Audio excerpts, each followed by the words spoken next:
ভীষণ ভীষণ ভালো, ভীষণ ভালো। আমি তো আর কাজের হিসাবে প্রথম হচ্ছে নিজের ঘরে থাকা, তোদের সান্নিধ্যে থাকা। হ্যাঁ, এইখানে এলেও ভালো লাগে, হ্যাঁ। কিন্তু মায়ের এখানে এই যে রান্না বান্না করে খাবার দাবার গুলো নিয়ে চলে এলাম। Good morning everyone, welcome back to my channel. আশা করছি সবাই খুব ভালো আছে, আমরা ভালো আছি। আজকে হচ্ছে বৃহস্পতিবার আর এখন ঘড়িতে বেজে গেছে 10:15। স্নান কমপ্লিট করে নিয়েছি, করে এই যে আমি একটা ছোট্ট মিনি রাইস কুকার কিনেছি। এই যে পুচকি একটা রাইস কুকার কিনেছি। এই রাইস কুকারের পেছনেও একটা ছোট গল্প আছে। মিশো থেকে দিন 10 আগে আমি একটা রাইস কুকার কিনেছিলাম। এই যে ফুটেজটা দেখছো, এটা 10 দিন আগেকার ফুটেজ। এটা আমি জাস্ট তোমাদের সাথে শেয়ার করছি যাতে তোমরা এই ভুলটা না করো। এই রাইস কুকারটা আমি 550 টাকা দিয়ে কিনেছিলাম ঠাকুরের ভোগ করব বলে।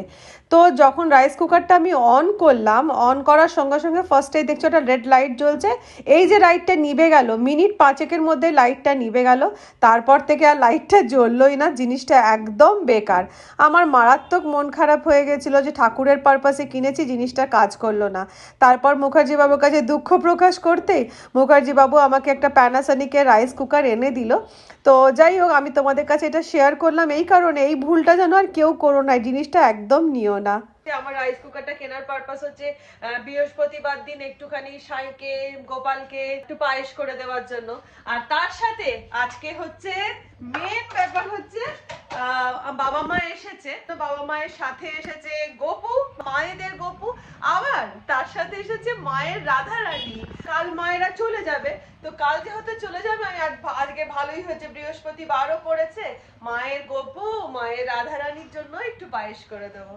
তো যাই হোক, এই যে রাইস কুকার নিয়ে নিয়েছি। চলো জাস্ট অল্প করে একটুখানি ঘি দিয়ে আর মানে চালটা ভেজে নিয়ে ঠাকুরকে একটু পায়েস করে দিচ্ছি। ঢেলে দিলাম এর মধ্যে দুধ। আর মিশোর রাইস কুকারটা যেদিনকে আমি নিয়ে এসেছিলাম কি আনন্দে ছিলাম, বিশ্বাস করো, যে ঠাকুরকে ওটাতে ভোগটা করে দেব। কিন্তু যখন হয়নি এত মন খারাপ হয়ে গেছিল। যাই হোক, এই রাইস কুকারটা খুব ভালো। আমার পায়েসও অলমোস্ট ডান হয়ে গেছে। এবার ঠাকুরকে জাস্ট বেড়ে দেব। এই যে আমার সাইয়ের জন্য এক থালা পায়েস, আর তার সাথে গণপতি বাপ্পা তার জন্য দিলাম। এখানে আমার গপুকেও দিয়ে দিয়েছি, আর একটা রয়েছে বজরংবলীর জন্য। চলো এবারে এই পায়েসের বাটি নিয়ে যাচ্ছি রাধারানী আর গোপুর জন্য, যেটা দিদির কাছে রয়েছে। কি সুন্দর, দারুণ। মিশোতে এত সুন্দর। স্নান করাবো, কি সুন্দর লাগছে দেখতে। বাবা গপু মনে হচ্ছে রেগে আছে।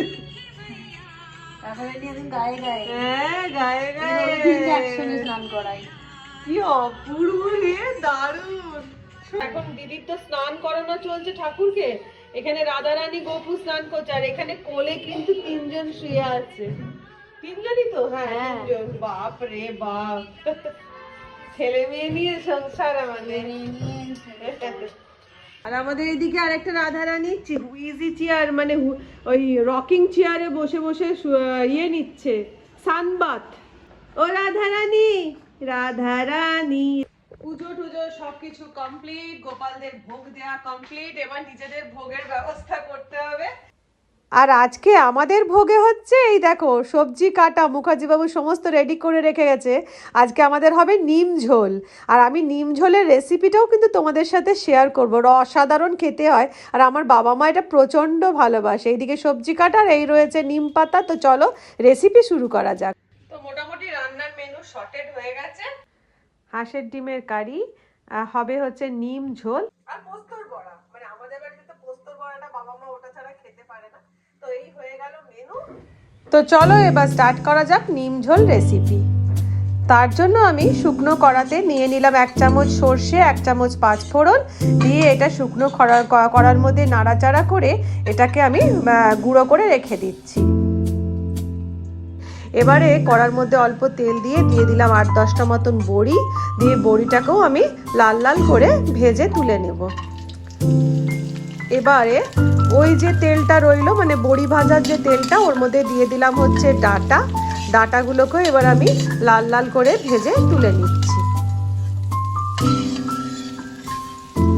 এবার ওই তেলেতে দিয়ে দিলাম কেটে রাখা বেগুনগুলো, কারণ বেগুনগুলোকেও লাল লাল করে ভেজে না তুলে নিলে বেগুনগুলো ঘেঁটে যাবে। তো বেগুনগুলো আমার ভাজা হয়ে গেছে, এবার আমি এগুলোকে তেল থেকে তুলে নিচ্ছি। এবার ওই অবশিষ্ট তেলেতে আমি সমস্ত সবজিগুলোকে দিয়ে দিচ্ছি। মূলো, রাঙালু, মানে শুক্তোর মধ্যে যা যা সবজি লাগে আর কি, গাজর থেকে আরম্ভ করে সিম থেকে আরম্ভ করে সমস্ত, পটল সব দিয়ে আমি এটাকে হালকা করে ভেজে নিচ্ছি।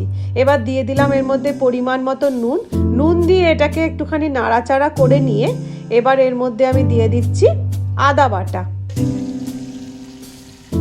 এবার আদা বাটা দিয়ে আমি দিয়ে দিলাম এর মধ্যে 1.5 চামচ মতন আদা বাটা দিয়ে একটুখানি নাড়াচাড়া, খুব বেশি কষার দরকার নেই, হালকা করে নাড়াচাড়া করে নিয়ে এবার ঢেলে দিলাম জল। আর নিম ঝোলটা একটু পাতলা পাতলা হয়, তাই জন্য আমি এর মধ্যে আরেকটু বেশি করে জল ঢেলে দিলাম। এবারে ভেজে রাখা যে ডাটাগুলো ছিল সেগুলোকেও দিলাম, দিয়ে একটুখানি ভালো করে এটাকে মিশিয়ে দিয়ে এটাকে আমি ঢাকা দিয়ে সেদ্ধ হতে দেব। নিম ঝোলটা আমার প্রায় সেদ্ধ হয়ে গেছে। এবার আমি ভেজে রাখা বড়িগুলো দিয়ে দিলাম, দিয়ে এবার বড়ির সমস্ত মিশিয়ে দিয়ে দিলাম এর মধ্যে 25 গ্রাম মতো পোস্ত বাটা দিয়ে এবার এটাকে নাড়াচাড়া করে নিচ্ছি, ভালো করে পোস্তটা মিশিয়ে দিয়ে। আলুগুলো এখানে আমার সুন্দর সেদ্ধ হয়ে গেছে। এবার একটা প্যান বসিয়ে আমি নিয়ে নিলাম অল্প তেলের মধ্যে দিয়ে দিলাম 1 চামচ সর্ষে আর 1 চামচ পাঁচফোড়ন দিয়ে আমি এটাকে হাতার পেছনটা করে একটুখানি গুঁড়ো করে নিলাম, জাস্ট চেপে আর কি। দিয়ে এইটাকে আমি ফোড়নটাকে আমি ওই শুক্তোটার মধ্যে, নিম ঝোলের মধ্যে ঢেলে দিলাম। এবার আবার ওই প্যানটাতেই দিয়ে দিলাম আমি 10-15টা মতো নিম পাতা, দিয়ে দিলাম 1 চামচ ঘি দিয়ে এবার নিম পাতাটাকে ভালো করে কড়া করে কালো মতন করে ভেজে নিচ্ছি। দিয়ে এবার ওই ভাজা পাতাগুলোকে আমি ঘি সমেত ওই নিম ঝোলের মধ্যে ঢেলে দিলাম, মানে ঝোলের মধ্যে ঢেলে দিলাম।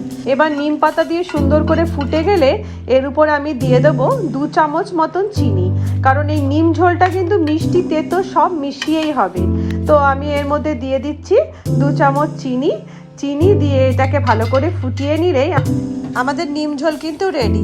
এবার ওপর থেকে সর্ষে আর পাঁচফোড়নের যে গুঁড়োটা রয়েছে সেটাকে ওপর থেকে ছড়িয়ে দিলাম, ব্যাস ছড়িয়ে দিলে আমাদের নিম ঝোল রেডি। আর এটা গরম ভাতে খেতে যে কি সুস্বাদু লাগে তোমাদের কি বলবো। আর মানে একঘেয়ে শুক্তো, মানে উচ্ছে শুক্তোর থেকে এই নিম শুক্তোর স্বাদ কিন্তু অনেক বেশি। আর গরমকালে তো এর উপকারিতার কোনো জবাবই নেই। মায়ের এখানে এই যে রান্না বান্না করে খাবার দাবারগুলো নিয়ে চলে এলাম। আর এই যে তোমাদের দেখিয়ে দিই, এই যে হচ্ছে নিম ঝোল, এই হচ্ছে পোস্তর বড়া, এইখানে হচ্ছে হাঁসের ডিমের কারি। দিদি খাবে না আজকে বৃহস্পতিবার, তাই বাবার, আমার আর মায়ের। চলুন ম্যাডামের কাছে যাই। এই যে ম্যাডাম দাঁড়িয়ে আছে, কি করছো? এই যে ঘরগুলো কোথায় কি রাখলে ঠিক ভালো লাগবে তাই। আচ্ছা, এবার থেকে মায়েরা ঠিক করেছে, বাবা আর মা, যে প্রত্যেক মাসে এবার থেকে আসবে, সেই ফ্ল্যাটটাকে উপভোগ করবে, তাই তো? আমার হিসেবে তাই। তারপর মহাপুরুষ কি বলে? মহাপুরুষ, হ্যাঁ তো মহাপুরুষের কিন্তু মুখ থেকে আওয়াজ বেরোচ্ছে না মা। গলা শুকনো হয়ে গেছে। মহাপুরুষের গলা শুকনো কারণ আছে, সকাল থেকে 4 বার কোটার থেকে ফোন এসেছে। ও ঠিক আছে, হতা হ্যাঁ। হ্যাঁ, দায়িত্বের ব্যাপার, ঠিক কথা। হ্যাঁ, সে তো কোর্টের দায়িত্ব থাকে, কিন্তু তার মধ্যেও এগুলোও দরকার। আর তোমাদেরকে তো মায়ের ফ্ল্যাট ঘুরে দেখিয়েইছি, তাও আরেকবার দেখিয়ে দিই যারা নতুন আছো তাদের জন্য। এই যে ঢুকে একটা হল, এদিকে হচ্ছে রান্নাঘর। কেন? হ্যাঁ দেখিয়েছিলাম, যারা নতুন সাবস্ক্রাইবার তারা দেখবে। হ্যাঁ আচ্ছা, এইখানে হচ্ছে ডাইনিং। এই যে এটা হচ্ছে ছোট্ট একটা ডাইনিং, এখানে শুধু ডাইনিং টেবিল, ফ্রিজ রয়েছে। এই হচ্ছে ঠাকুর ঘর মায়ের। আর এইখানে হচ্ছে একটা বেডরুম। এই হচ্ছে সামনেও একটা বারান্দা, একদম সামনে বিশ্ববিখ্যাত আন্দুল রোড রয়েছে। চলো দেখিয়ে দিই। এই যে বারান্দা দিয়ে সামনেই হচ্ছে বিশ্ববিখ্যাত আন্দোল রোড, যেটা সবসময় বিজি থাকে কিন্তু এই মুহূর্তে ফাঁকা আছে। এটা হচ্ছে এইটা দেখা হচ্ছে ভাগ্যের ব্যাপার। আর এই একটা বেডরুম, এই হচ্ছে মায়ের টোটাল ফ্ল্যাট। কি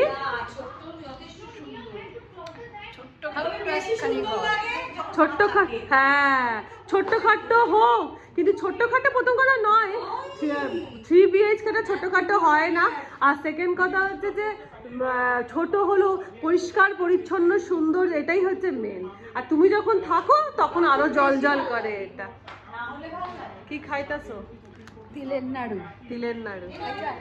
একটা কথা বলো, তোমার এখানে এলে মানে জামশেদপুর থেকে যখন এখানে আসো, নিজের ফ্ল্যাটেই বলো, যে 4-5 দিন থাকতে গেলে কি ফিল হয়? কি ফিল হয় মানে ভালো লাগে না ভালো লাগে না?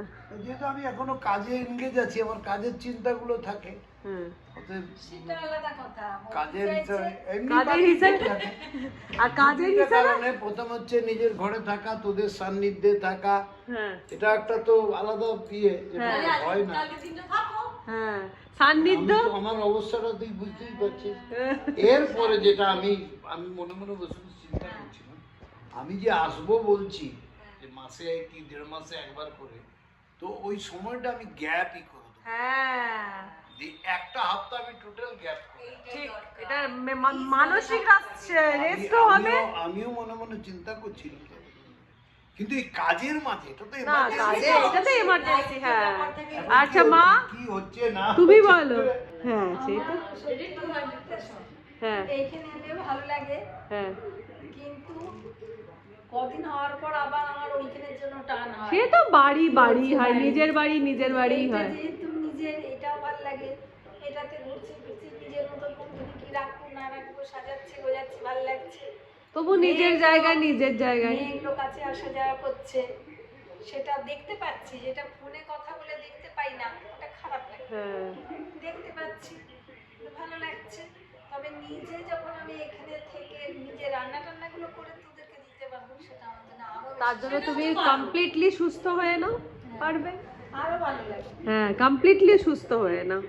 আমরা বাবা মায়ের কাছে বলেছি, দেখো বাবারও তো বয়স হচ্ছে আর মায়েরও বয়স, দুজনেরই বয়স হচ্ছে, তো যে কারণে আমরা বাবা মাকে বলেছি এবারে বাবাকে কাজের এটা একটুখানি কমাতে হবে, কমিয়ে অ্যাটলিস্ট এক বেগ একটা লয়ার এরকম ভাবে ছেড়ে ছুড়ে দিয়ে চলে আসতে পারে না। বাবা একদম সিনিয়র লয়ার, ওইভাবে তো পসিবল নয়।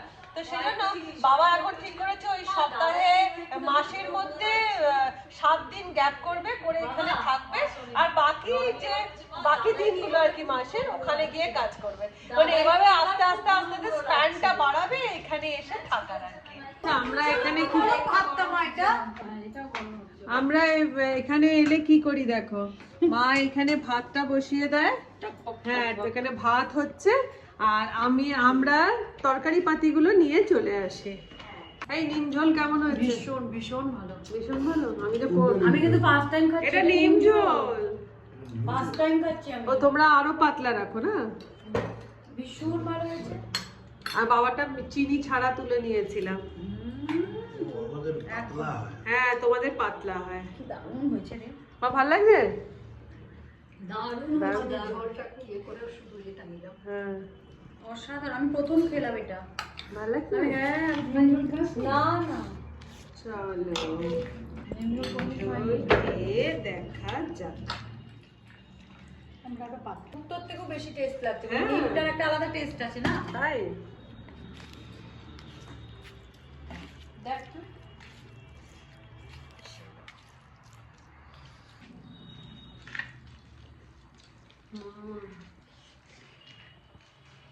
আর আমরা তো তেতো মাস্টার না ওইরকম তেতো হয়নি, তেতো ঠিক আছে, খুব তেতো হয়নি বলো। না আমি আবার খুব তেতো খাই না।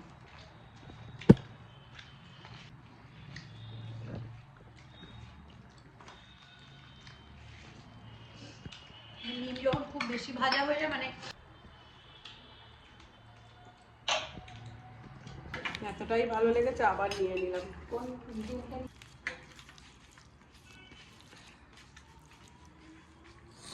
টোটো দিলে না? হ্যাঁ টোটো করে তো ছাড়া টোটো র্যাপিড হলে একরকম, বাসের রুট তো নয় না। সব থেকে প্রিয় জিনিস এবারে